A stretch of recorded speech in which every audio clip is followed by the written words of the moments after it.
हरे कृष्णा। ओम नमः शिवाय। कल हम कथा में बात कर रहे थे कि गणेश जी राजा हिमावन के महल में प्रस्थान करते हैं और उनसे वो यही कहते हैं कि मैं यहाँ से गुजर रहा था और मुझे अनुभूति हुई कि इस महल में ऐसा कोई व्यक्ति है जो साधक बनने का इच्छुक है, इसीलिए मैं आ गया। और फिर वो अपने गुरु जी की चर्चा करते हैं, अपने गुरु के बारे में बताते हैं। जैसे माता पार्वती तो बहुत ज़्यादा प्रसन्न होती हैं ये सुनकर कि मैं गुरु की बात कर रही थी और देखो गुरु के बारे में मुझे स्वयं बताने के लिए कोई पधार गया है। अब माता पार्वती तो खुश हैं। मैनावती और हिमावन, वो तो मैंने आपको पहले ही बताया कि वो पहचान गए थे कि ये गणेश जी हैं, जैसे गणेश जी ने इशारा भी कर दिया था। तो कहने का तात्पर्य है कि सब बहुत प्रसन्न थे, क्योंकि उन्हें था कि महादेव जो कर रहे हैं उसका जो भी परिणाम होगा वो अत्यंत उत्तम होगा। मैनावती जो होती हैं वो कहती हैं कि ये तो नारायण की कृपा है पार्वती कि तुमने गुरु की इच्छा प्रकट की और बाल योगी यहाँ पर प्रकट हो गए। तो माता पार्वती भी कहती हैं कि हाँ माँ, वाकई ये नारायण की इच्छा है, क्योंकि अगर नारायण ना चाहते तो कभी हो सकता था कि ये बाल योगी अचानक हमारे महल में प्रस्थान करते। तो माता पार्वती बोलती है बाल योगी, तो गणेश जी एकदम बोल पड़ते हैं गणेश। वो कहती है हाँ हाँ हाँ, बाल योगी गणेश, तो आप ये बताइए कि कौन है आपके गुरु। तो गणेश जी कहते हैं कि मैं स्वामी आदि योगी का शिष्य हूँ। मैं तो कहता हूँ कि उनसे बड़ा योगी इस संसार में कोई है ही नहीं। और आप जानती हैं वो बहुत ही भाग्यशाली होता है जिसको वो अपना शिष्य बनाते हैं। वो तो किसी को अपना शिष्य बनाते भी नहीं हैं, परंतु मैं मानता हूँ कि मैं तो बहुत भाग्यशाली हूँ, क्योंकि तभी उन्होंने मुझे अपना शिष्य स्वीकार किया है। तो माता पार्वती थोड़ी सी हैरान भी होती हैं कि ऐसे कौन से गुरु हैं जिन्होंने इस बालक को तो शिष्य बना लिया और वैसे वो शिष्य नहीं बनाते। तो माता पार्वती बोलती है अच्छा ठीक है, किंतु ये बताओ कि उनकी विशेषता क्या है। हर एक गुरु की कोई ना कोई विशेषता तो होती है, तो आप बताइए बाल योगी गणेश कि आपके गुरु की विशेषता क्या है। गणेश जी बोलते हैं मेरे गुरु की विशेषता, अरे देवी, उन्होंने मुझे मेरे सत्य से परिचित करवाया। मैं तो समझता था कि मैं भटक गया हूँ, जीवन मुझे उद्देश्यहीन प्रतीत होता था। खासकर जब से मेरी माता मुझसे दूर हुई तब से तो मुझे लग रहा था कि मेरे जीवन का कोई उद्देश्य ही नहीं है। परंतु देवी, जब मैं उनकी शरण में आया, उनकी शरण में आने के बाद मैं समझ सका कि मेरी वास्तविकता क्या है, मैं कौन हूँ। मुझे ये सब कुछ समझ आया, मेरा मुझसे परिचय हुआ। महादेव कैलाश पर बैठे बैठे सब देख रहे हैं। वो बहुत प्रसन्न होते हैं कि गणेश जी कितने अच्छे तरीके से वही बातें माता पार्वती के समक्ष रख रहे हैं जो माता पार्वती चाहती हैं, क्योंकि वो भी तो अपनी वास्तविकता जानना चाहती हैं कि वो जो साधु मिला था मुझे विष्णु के मंदिर के बाहर, उसने मुझे क्यों कहा था कि तुम तो अपनी वास्तविकता ही नहीं जानती, तो तुम मेरे से क्या बात करोगी, तुम मुझे क्या दान दोगी। वो तब से वो बातें महादेव की गूंज रही थी माता पार्वती के हृदय में। तो माता पार्वती बहुत प्रसन्न होती हैं। तो अचानक ही ये सब बताते ना गणेश जी के मुख से निकल जाता है माँ। तो मैनावती और राजा हिमावन होते हैं, वो थोड़े से घबरा जाते हैं कि इनके मुंह से माँ क्यों निकल जाता है। तो फिर एकदम गणेश जी संभल जाते हैं, कहते हैं माता, मैं ये कहना चाह रहा था कि मुझे बहुत भूख लगी है, अगर मुझे भोजन हेतु कुछ मिल जाए, कुछ प्राप्त हो जाए तो मैनावती कहती हैं अवश्य अवश्य बाल योगी गणेश, अवश्य, मैं अभी आपके लिए भोजन का प्रबंध करती हूँ। तो गणेश जी बड़े प्रसन्न होते हैं, क्योंकि वो जानते हैं कि उनकी नानी तो जानती हैं कि उन्हें तो मोदक प्रिय हैं और वो मोदक ही बना के लाएंगी। इधर वो गणेश जी माता पार्वती के भवन में, महल में विश्राम करते हैं। उधर दूसरी ओर जालंधर जो बचपन से सुनता आ रहा है कि देवताओं ने क्रूरता दिखाई है, देवताओं की क्रूरता का परिणाम है कि मेरी माता से उनका एक बच्चा छिन गया था। जलंधर अपनी माँ से बोलते हैं, माँ, इस संसार में इतनी असमानता क्यों है? हम सब एक जैसे क्यों नहीं हैं? और यदि देवता हैं तो देवता इतने क्रूर क्यों हैं? और अगर यदि वो क्रूर हैं तो हम इतने असहाय क्यों हैं? अभी वो इस प्रकार के प्रश्न कर रहे होते हैं अपनी माता से, जलंधर, कि अचानक वहाँ पर कुछ देवताओं के जो सैनिक होते हैं वो उपस्थित हो जाते हैं। वो कहते हैं, तुम असहाय इसलिए हो क्योंकि तुम देवताओं के अधीन हो। और दूसरी बात बालक, एक बात और कान खोल के सुन लो। हम तुम्हारी बातें सुन रहे थे, तुमने देवताओं को क्रूर कहा है। देखो, देवताओं को क्रूर कहना बहुत बड़ा अपराध होता है बालक, बहुत बड़ा अपराध। और अगर ये बात देवराज इंद्र ने सुन ली ना, तो तुम जानते हो कि इसका परिणाम कितना बुरा होगा। जलंधर कोई जवाब नहीं देता। तो वो जो सैनिक होते हैं वो कहते हैं, तुम एक काम करो, हमारे साथ चलो, देवराज इंद्र के पास तुम्हें प्रस्तुत करना है हमने। तो वो कहते हैं, मैं क्यों जाऊं? मैंने क्या बिगाड़ा है? और मैं जब तुम लोगों से नहीं मिलना चाहता, मैं तुम लोगों से बात नहीं करना चाहता, तो मैं तुम्हारे साथ क्यों जाऊं? अब जो मत्स्य कन्या होती है वो भी घबरा जाती है, पुत्र को बचाना चाहती है। लेकिन देवताओं के जो सैनिक होते हैं ना, वो जबरदस्ती पकड़ने की कोशिश करते हैं। जब जबरदस्ती पकड़ने की कोशिश करते हैं जलंधर को, तो जलंधर एक ही धक्का मारता है कि वो सारे के सारे एक साथ नीचे गिर जाते हैं। वो हाथ में एक लकड़ी उठाता है, जबकि उन सब देवताओं के हाथ में तलवारें होती हैं, उनके सैनिकों के हाथों में। और वो जालंधर सिर्फ एक लकड़ी उठाता है और एक लकड़ी उठाकर वो आक्रमण कर देता है। ऐसा आक्रमण करता है कि सब के सब परास्त हो जाते हैं। उसके शरीर में से क्रोध की वजह से इतनी ऊष्मा निकलने लगती है कि कोई उसके पास नहीं आ पाता। यहाँ तक कि उसकी जो माता होती है मत्स्य कन्या, वो भी उसे शांत करवाना चाहती है ना, कि पुत्र अब शांत हो जाओ, सबको तुमने गिरा दिया है, सब भाग गए हैं, शांत हो जाओ। तो उसकी माता भी उसे छू नहीं पाती कि उसके शरीर में से आग निकल रही होती है, लिटरली आग। बड़ी मुश्किल उसकी माता उसको शांत कराती है, पुत्र शांत हो जाओ, शांत हो जाओ, कोई तुम्हारे पास आ ही नहीं सकता, देखो तुम कैसे तप रहे हो इस समय। और उधर वो सैनिक सब भागते हैं, भाग कर जाते हैं और जाकर बताते हैं इंद्र को, देवराज को, कि देवराज, उस लड़के में तो एक गजब की ऊष्मा है कि हम तो उस लड़के के समक्ष खड़े ही नहीं हो पा रहे थे।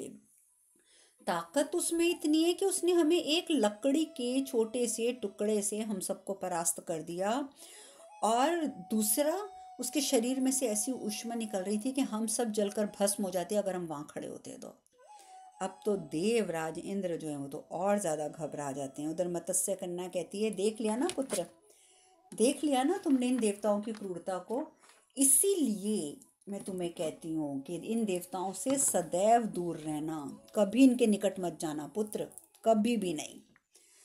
अब इंद्र को जलंधर पर तो बड़ा क्रोध आता है। कहता है, अब मन ही मन में इंद्रदेव सोचते हैं, कहते हैं कि अब तो ये आज का जो सूर्यास्त है ना, ये जलंधर के जीवन का अंतिम सूर्यास्त होगा। उधर जलंधर, जब रात हो जाती है, जलंधर सोता है, तो सोते सोते वो क्या सपना देखता है कि उसकी माता जो है वो उससे बहुत दूर चली गई है, उसकी मृत्यु हो गई है। तो वो घबरा के उठ जाता है।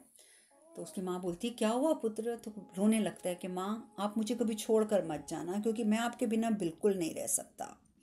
तो माता बोलती है कि मैं तुम्हें छोड़कर कहीं नहीं जा रही हूँ और कहीं नहीं जाऊंगी, तुम इतने विचलित क्यों हो रहे हो?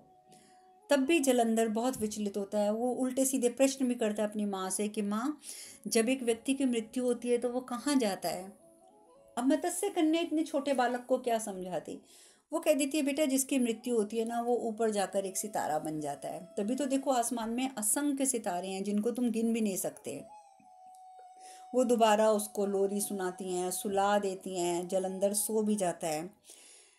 सुबह उठ के भी पर वो परेशान रहता है। वो कहते हैं, माँ, एक बात बताओ कि जब हम अपने पथ पर अडिग हैं, हम किसी से कोई शत्रुता नहीं करते, हम किसी को नुकसान नहीं पहुंचाते, तो ये देवता लोग हमें हानि क्यों पहुंचाना चाहते हैं? मत्स्य कहना कहती है कि बेटा, तुम चिंतित क्यों हो रहे हो? वो हानि पहुंचाना चाहते हैं ना, पर पहुंचा तो नहीं पाते। और तुम जानते हो कि वो तुम्हें हानि क्यों नहीं पहुंचा सकते, क्योंकि तुम अपने पथ पर अडिग हो। तुम कभी किसी का बुरा नहीं करते हो, तुम कभी किसी के लिए गलत भावना हृदय में नहीं लाते हो। इसीलिए ये देवता चाहते हुए भी तुम्हें हानि नहीं पहुंचा सकते हैं। तो इसलिए तुम निश्चिंत हो जाओ, तुम्हें कोई हानि नहीं पहुंचा सकता। जलंधर जो हैं, थोड़ा तसल्ली उनको मिल जाती है कि ठीक है माँ, आप सही कह रही हैं कि वाकई हमें हानि तो वो नहीं पहुंचा पा रहे हैं। खाना खाने बैठते हैं तो देखते हैं जल नहीं है, तो जलंधर कहता है कि माँ आप बैठो, मैं जल लेके आता हूँ। जैसे वो समुद्र के पास से एक जो झरना बह रहा होता है, झरने से जल भरने के लिए जाते हैं जलंधर, तो एक साधु वहां पर उपस्थित होता है। और साधु कौन होता है? खुद देवराज इंद्र होते हैं। तो देवराज इंद्र वहां पे साधु के रूप में आते हैं, तो आते ही बोलते हैं क्या मुझे भी कुछ जल मिलेगा बालक? तो वो जलंधर पलट के देखता है, कहता है अवश्य साधु महाराज, और जल पिलाता है। जल पी लेते हैं। तो साधु तो बने होते हैं, इंद्रदेव कहते हैं जीते रहो बालक, जीते रहो, इंद्रदेव की कृपा तुम पर सदैव बनी रहे। जब वो ये शब्द कहते हैं तो जलंधर को गुस्सा आ जाता है। जलंधर कहता है मुझे उनकी कृपा की कोई आवश्यकता नहीं है। तो साधु कहता है ये तुम क्या कह रहे हो? तुम जानते भी हो कि देवराज की कृपा से ये संसार का कार्य चलता है, उन्हीं की कृपा से संसार चल रहा है। जलंधर कहता है देखिए साधु महाराज, आपके इस विश्वास पर आप जीवित रहना चाहते हैं तो आप रहिए, आपको इस बात पर विश्वास रखना है तो आप विश्वास रखिए, लेकिन इस विश्वास को अपने तक रखिए, अपने पास रखिए, क्योंकि मेरे जीवन में ऐसी मिथ्याओं का कोई स्थान नहीं है। कोई स्थान नहीं है कि ये संसार किसी देवराज से चल रहा है या किसी देवता से चल रहा है। तो साधु कहते हैं ये तुम क्या कह रहे हो? क्या तुम्हें देवराज का कोई भय नहीं है बालक? तो जलंधर कहता है भय? भय से तो मेरा आज तक सामना ही नहीं हुआ, तो मुझे किससे क्या भय होगा?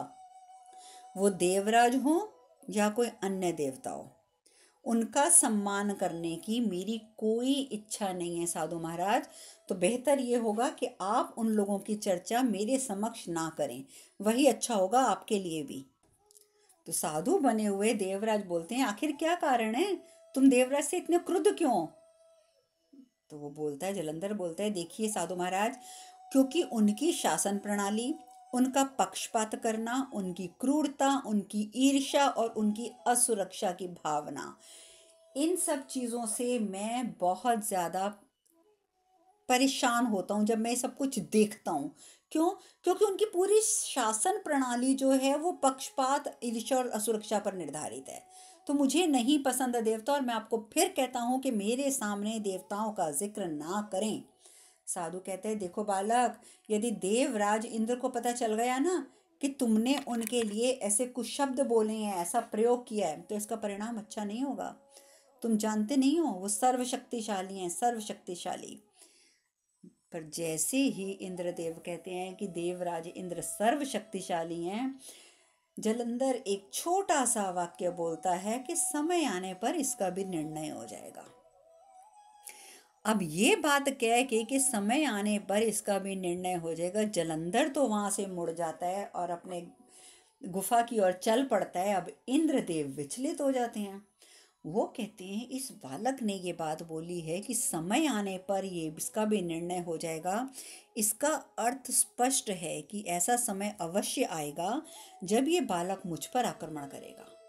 अपनी शक्तिशाली जो प्रवृत्ति, जो लोगों को वो दिखा चुका है, वो सब मुझे दिखाने के लिए ये मुझ पर आक्रमण करेगा, और कोई बड़ी बात नहीं है ये मुझे परास्त भी कर दे। इससे बेहतर तो ये है कि इसका मैं अंत आज ही कर दूं, क्योंकि इसका अंत आज होना बहुत ज़रूरी है। क्योंकि यदि ये बचा रहा, अगर ये बचा रहा, तो ये कल को मेरा बहुत बड़ा शत्रु बन जाएगा। ये सोचकर इंद्र क्या करते हैं, अपने वास्तविक स्वरूप में आ जाते हैं और अपना शस्त्र उठा लेते हैं हाथ में। उधर दूसरी ओर मत्स्य कन्या विचलित होती हैं कि क्या कारण है, मेरे को बहुत व्याकुलता भी हो रही है, और पानी लेने गया था मेरा पुत्र अभी तक वापस नहीं आया। वो जैसे ही बाहर आती है गुफा से, आकर वो सामने क्या देखती है कि उसका पुत्र तो उसकी ओर दौड़ता आ रहा है, और इंद्रदेव जो है वो अपना शस्त्र हाथ में लिए वहाँ खड़े हैं। जैसे ही इंद्रदेव अपना शस्त्र का प्रहार करते हैं, जलंधर के ऊपर शस्त्र छोड़ते हैं, मत्स्य कन्या भागती है और भाग कर बीच में खड़ी हो जाती है, और वो जो भाला वो जो शस्त्र था इंद्रदेव का, वो मत्स्य कन्या की पीठ में लग जाता है, उसकी पीठ में धंस जाता है और वो चिल्लाने लगती है, तुम जाओ यहाँ से जाओ। तो जलंधर कहते हैं, नहीं माँ आप तो ठीक है ना। कहती है, मैं ठीक हूँ, मुझे कुछ भी नहीं हुआ है, तुम जाओ, ये मुझे कुछ नहीं कर सकते, पर तुम बालक को, तुम भाग जाओ यहाँ से। तो वो कहता है, नहीं माँ मैं तुम्हें छोड़कर नहीं जाऊँगा। तो मत्स्य कन्या बोलती है, तुम अपनी माँ की आज्ञा की अवहेलना करोगे? मैं तुम्हें कह रही हूँ ना सुरक्षित स्थान पर जाओ, भागो यहाँ से। जलंधर भागता है, वो इंद्रदेव दूसरा शस्त्र भी निकालते हैं, उसकी ओर फेंकने का प्रयास करते हैं, परंतु जलंधर जो होता है वो इतनी तेज भागता है, इतनी तेज भागता है और समुद्र में चला जाता है, क्योंकि उसको तो समुद्र में रहने की आदत है। जलंधर है, जल को धारण करने वाला, जो वहीं पैदा हुआ था। इंद्रदेव उसका कुछ नहीं बिगाड़ पाते और उसे ज्ञात भी नहीं हो पाता कि भाला जो है वो उसकी माँ की पीठ में लग चुका है। वो भाग जाते हैं, इंद्रदेव भी भागता है, परंतु कुछ नहीं कर पाता, कुछ भी नहीं कर पाता। उधर मत्स्य कन्या मृत्यु को प्राप्त हो जाती है। मत्स्य कन्या तो मृत्यु को प्राप्त हो गई। जलंधर को इस बात का ज्ञात भी नहीं है कि उसकी माँ की मृत्यु हो चुकी है। वो समुद्र में जाकर छुप जाता है और अब माँ की आज्ञा होती है कि जब तक इंद्रदेव यहाँ से प्रस्थान नहीं कर जाते तुम बाहर नहीं आओगे, और जलंधर बाहर नहीं आता। लेकिन उधर दूसरी ओर गणेश जी, उनके लिए उनकी नानी माँ बड़े स्वादिष्ट मोदक बना के लाती है। भोजन करते हैं, मोदक खाते हैं, तो फिर थोड़ा सा वो इशारा करते हैं अपनी नानी को कि मैं आपसे अकेले में बात करना चाहता हूँ। तो नानी माँ समझ जाती हैं। मैनावती मैनावती बोलती हैं, पार्वती पुत्री जरा जाओ, थोड़े से मोदक और लेके आना। और जैसे ही माता पार्वती मोदक लेने जाती हैं तो गणेश जी कहते हैं, नानी नानी देखिए, मैं ना मोदक खा तो रहा हूँ, लेकिन ऐसे देखिए, पहली बात तो मैं आपसे सच बोलूँगा कि मोदक आपके अच्छे हैं, आपने स्वादिष्ट बनाए हैं नानी माँ, लेकिन माँ के हाथ के जो मोदक होते हैं ना, उनका तो स्वाद ही कुछ और होता है। पर चलो कोई बात नहीं, पर यदि माँ मुझे अपने हाथ से यही मोदक खिला दें ना, तो बस मैं तो, मुझे लगेगा कि मेरा तो मज़ा आ गया, मेरा तो पेट पूरा भर गया। तो बोलती हैं कि ये कैसे हो सकता है गणेश, ये कैसे हो सकता है? जब पार्वती तुम्हें पहचानती ही नहीं है तो वो तुम्हें अपने हाथ से मोदक क्यों खिलाएगी? इसलिए पुत्र तुम मोदक खुद खा लो, पार्वती आती होगी और मोदक लेके। गणेश जी कहते हैं, नानी मैंने कह दिया ना कि माँ के हाथों से मोदक खाने हैं, तो मैं देखना माँ के हाथ से तो मोदक खा के रहूँगा। तो माता पार्वती जो है तब तक और मोदक लेके आ जाती हैं, ला के मोदक रखती हैं सामने, कहती हैं कि बाल योगी गणेश, हम सोच रहे थे कि अगर आपके गुरुजी से हमारी भेंट हो सके तो गणेश जी कहते हैं, अवश्य अवश्य अवश्य, प्रातः जब मैं उनकी सेवा के लिए जाऊंगा ना तो आप मेरे साथ चलिएगा। तो माता पार्वती बड़ी प्रसन्न होती हैं। गणेश जी कहते हैं, पर एक बात का ध्यान रखना होगा, ये जो यात्रा है ना मेरे गुरुजी तक पहुंचने की, ये बहुत कठिन है और बहुत कठिन भी है, और दूसरी बात कि आपको मेरे कहे अनुसार चलना होगा। तो माता पार्वती बोलती हैं, बालयोगी गणेश, एक अच्छे गुरु की खोज में कठिनाई की मुझे कोई चिंता नहीं है, मुझे कोई चिंता नहीं है, मैं आपके साथ अवश्य चलूंगी। तो गणेश जी कहते हैं, किंतु उसके पूर्व आपको एक रीति पूरी करनी होगी। तो माता पार्वती कहती हैं, गुरु से मिलने के लिए रीति पूरी करनी होगी? कौन सी रीति? तो कहते हैं, गणेश जी कहते हैं, हमारे ना एक गुरु शिष्य की परंपरा है, और गुरु शिष्य परंपरा में हमारी एक प्रथा बहुत समय से चली आ रही है कि एक शिष्य जब किसी भी व्यक्ति को अपने गुरु की शरण में लेकर जाता है ना, तो वो व्यक्ति उस शिष्य को अपने हाथों से भोजन कराता है। अर्थात आप मुझे अपने हाथों से मोदक खिलाकर इस रीति को पूरा कर सकती हैं। आप मुझे अपने हाथों से मोदक खिलाइए, मैं आपको अपने गुरु के पास ले जाऊंगा। अब मैनावती तो प्रसन्न हो जाती हैं, कहती हैं कि गणेश जी ने आखिर तरीका ढूंढ ही लिया माँ के हाथों से भोजन करने का। और उधर पार्वती कहती है, किंतु ऐसी परंपरा के बारे में हमने तो पहले कभी भी नहीं सुना, हमने कहीं नहीं सुना कि अपने हाथों से भोजन कराना पड़ता है। गणेश जी कहते हैं, अच्छा ये परंपरा के बारे में आपने नहीं सुना? आप मुझे एक बात का जवाब दीजिए देवी, क्या आपने मेरे गुरु आदि योगी के बारे में पहले सुना है? तो माता पार्वती बोलती है नहीं, हमने तो उनके बारे में भी नहीं सुना। तो गणेश जी कहते हैं जब आपने उनके बारे में नहीं सुना तो उनकी प्रथा के बारे में कहाँ से सुना होगा? अब एक ही तरीका है, ये तो देखिए शिष्य और गुरु की परंपरा है। यदि आप मुझे मोदक खिला देती हैं अपने हाथ से तो मैं आपको अपने गुरुदेव के दर्शन कराने के लिए ले चलूंगा, अन्यथा मैं दर्शन नहीं करा सकता। वो तो आपको दर्शन देंगे भी नहीं अगर मैं ले गया तो। माता पार्वती कहती है ठीक है, यदि ऐसा है तो ठीक है, अवश्य। और वो क्या करती हैं, अपने हाथ से मोदक उठा के गणेश जी को खिलाने लगती हैं।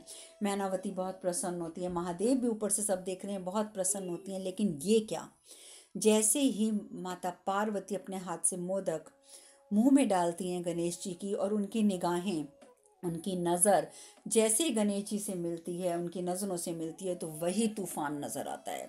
सब कुछ गड़बड़ा जाता है, सब कुछ वहाँ से ज़ोर ज़ोर से हिलने लग जाता है। वो इतनी घबरा जाती हैं, इतनी घबरा जाती हैं कि तुरंत वहाँ से चली जाती हैं। जैसे ही चली जाती हैं तो उनके जाते गणेश जी रोने लग जाते हैं। आखिर माँ है ना, माँ को इस हालत में देखकर पुत्र से बर्दाश्त नहीं होता। गणेश जी रोने लगते हैं तो मैनावती भी रोने लगती हैं, वो उनको शांत कराती हैं। उधर महादेव अपने मन ही मन में कहते हैं कैलाश पर बैठे बैठे, पुत्र मैंने कहा था ना, मैंने कहा था कि तुम्हारा मार्ग कष्टदायक और कठिनाई से परिपूर्ण होगा। तुम जितना समय अपनी माता के पास रहोगे उतना समय तुम्हें कठिनाइयों का सामना करना होगा, कष्टप्रद होगा। मैंने इसीलिए तुम्हें बोली थी ये बात। परंतु गणेश जी अपने आप को काबू में कर लेते हैं, थोड़ा धैर्य रखते हैं। अगले दिन माता पार्वती सुबह सुबह बस तुरंत भोजन करके और गणेश जी के साथ निकल पड़ती हैं। बड़ा कठिन रास्ता, जंगल जंगल जैसा रास्ता। और ये माता पार्वती अब तो भूल ही चुकी थी कि उन्होंने कितनी कठोर तपस्या करी थी शिव को प्राप्त करने के लिए। वो तो सब कुछ भूल चुकी हैं, अब तो वही एक राजकुमारी की तरह रह रही हैं। इतने कठिन रास्ते पर उनकी सांस फूल जाती है, थक जाती हैं, चलती रहती हैं चलती रहती हैं। तो गणेश जी बोलते हैं कि मैंने पहले ही कहा था ना कि ये मार्ग बहुत कठिन है, और आप तो अभी से थक गई, अभी तो हमें बहुत आगे जाना है। तो माता पार्वती कहती है नहीं नहीं, कोई बात नहीं, कोई बात नहीं, बाल योगी मैं चलूँगी आपके साथ। अपने हृदय पे हाथ रखकर सांस भी नहीं ली जाती, चलती जाती हैं चलती जाती हैं। तो वो कहती हैं कि बाल योगी गणेश, हमारा शरीर बहुत क्षीण प्रतीत हो रहा है क्योंकि हमने सुबह के बाद कुछ ग्रहण भी नहीं किया है। तो गणेश जी बोलते हैं कि देवी, आपने कुछ ग्रहण नहीं किया तो मैंने भी कहाँ कुछ ग्रहण किया है, मैं भी तो आपके साथ साथ चल रहा हूँ ना। आप चलिए। और देखिए, आप मेरे गुरुदेव को क्रोधित मत कीजिएगा। मेरे गुरुदेव दिल के बहुत अच्छे हैं, परंतु उनका क्रोध बहुत बुरा है। तो मैं आपको पहले से ही बता रहा हूँ, किसी भी हालत में मेरे गुरुदेव को क्रोधित मत करना। माता पार्वती धीरे धीरे हाँ हाँ करते हुए चलती जाती हैं। गणेश जी कहते हैं आइए आइए देवी, थोड़ा जल्दी आइए, नहीं तो रात हो जाएगी हमें वहाँ पहुँचते पहुँचते। जाते हैं तो माता पार्वती बोलती है कहाँ है तुम्हारे गुरुदेव का आश्रम? तो वो दिखाते हैं, वो देखो वो रहे मेरे गुरुदेव। और जानते हैं, महादेव एक ऊंची सी मचान बनाकर वहाँ बैठकर तपस्या कर रहे थे। तो वो आंखें बंद होती हैं उनकी, जैसे ही माता पार्वती और गणेश वहाँ पहुँचते हैं तो आंखें बंद बंद में ही महादेव बोलते हैं ए कन्या, कौन हो तुम? तो माता पार्वती आगे से बोलती हैं कि यदि हमें ज्ञात होता कि हम कौन हैं तो हम आपके पास क्यों आते? तो भगवान शिव बोलते हैं गणेश, ये कैसे दुर्बल प्राणियों को तुम मेरे पास ले आते हो? ये तो योग के योग्य ही नहीं है, इसे मैं अपनी शिष्या के रूप में स्वीकार नहीं कर सकता। जाओ कन्या, जाओ यहाँ से, समय व्यर्थ मत करो, ना अपना ना मेरा। तुम योग के लायक नहीं हो, तुम जाओ यहाँ से। अब जैसे ही इस तरीके की बात करते हैं माता पार्वती घबरा जाती हैं, मुड़ती हैं। तो गणेश जी बोलते हैं रुकिए रुकिए रुकिए देवी, सुनिए, गुरुजी आपकी प्रतीक्षा वो परीक्षा ले रहे हैं, परीक्षा ले रहे हैं। सादी बोलते हैं गुरुजी, है ना, आप परीक्षा ले रहे हैं ना देवी की?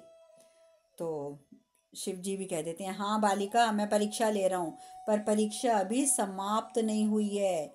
यदि तुम स्वयं को पाना चाहती हो और स्वयं को तुम जानना चाहती हो तो इस परीक्षा को तुम्हें पूर्ण करना होगा, पूर्ण करो। तो माता पार्वती कहती हैं मैं हर प्रकार की परीक्षा के लिए तैयार हूँ, आप कहिए कौन सी परीक्षा मुझे देनी है। अब महादेव अगली परीक्षा कौन सी बताते हैं माता पार्वती को, ये चर्चा हम कल करेंगे। आज कथा में यहीं विश्राम लेते हैं। हरे कृष्ण कृष्ण कृष्ण हरे हरे, हरे राम राम राम हरे हरे। आप सब खुश रहें, सुखी रहें, स्वस्थ रहें। हरे कृष्णा। ओम नमः शिवाय, ओम नमः शिवाय, ओम नमः शिवाय, शिवाय।